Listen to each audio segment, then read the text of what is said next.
খুনির ফাঁসি চাই, দৃষ্টান্তমূলক বিচার চাই। 2026 সালের 19 মে ঢাকার মিরপুরের একটি ছোট্ট বাসায় শুরু হয়েছিল এক ভয়ঙ্কর সকাল, যে সকালটা কয়েক ঘন্টার মধ্যেই বদলে দেয় পুরো বাংলাদেশের পরিবেশ। রামিসা মা, এদিকে একটু আসো তো, তোমার জন্য চকলেট আর একটা খেলনা রেখেছি। নিষ্পাপ শিশুটি বুঝতেই পারেনি এই ডাকটাই হবে তার জীবনের শেষ ডাকপো। স্বপ্না আক্তার কৌশলে ছোট্ট রামিসাকে নিজেদের ফ্ল্যাটের ভিতরে নিয়ে যায়, আর ভিতরে অপেক্ষা করছিল মাতকাসক্ত সোহেল রানা।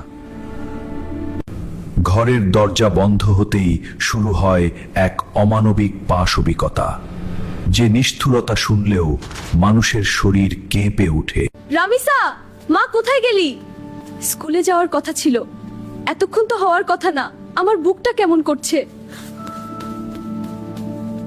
হঠাৎ সোহেলের ফ্ল্যাটের সামনে মেয়ের ছোট্ট জুতাটা পড়ে থাকতে দেখে মায়ের বুক ধক করে ওঠে, ভয় তাকে ঘিরে ধরে। দরজা খুলেন, আমার মেয়েটা ভিতরে আছে। আমি জানিও ভিতরে আছে, দয়া করে দরজা খুলেন। দরজা খুলেন, আমারটা ভিতরে আছে। আমি জানিও ভিতরে আছে, দয়া করে দরজা খুলেন। নিজের অপরাধ লুকানোর জন্য সে এমন এক নৃশংস কাজ করে, যা শুনে পুরো দেশের মানুষ স্তব্ধ হয়ে যায়। দরজা ভাঙেন, ভিতরে নিশ্চয়ই বড় কিছু হয়েছে। মুহূর্তের মধ্যেই পুরো বিল্ডিংয়ে আতঙ্ক আর চিৎকার ছড়িয়ে পড়ে। ধরা পড়ার ভয় তাকে পাগল করে তোলে। নিজের অপরাধ লুকাতে সে শুরু করে আরো ভয়ঙ্কর এক কাজ। নিষ্পাপ শিশুটির দেহ গুম করার জন্য সে লাশ টুকরো টুকরো করার চেষ্টা করতে থাকে। দরজা খুলেন, এতক্ষণ কেন খুলছেন না? ভিতরে নিশ্চয়ই ভয়ঙ্কর কিছু হয়েছে।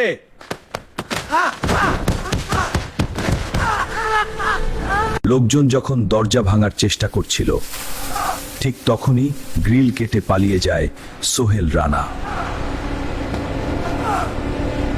কিন্তু তার স্ত্রী স্বপ্না পালাতে পারেনি। জনতা তাকে ধরে পুলিশের হাতে তুলে দেয়। কেউ কিছু স্পর্শ করবেন না,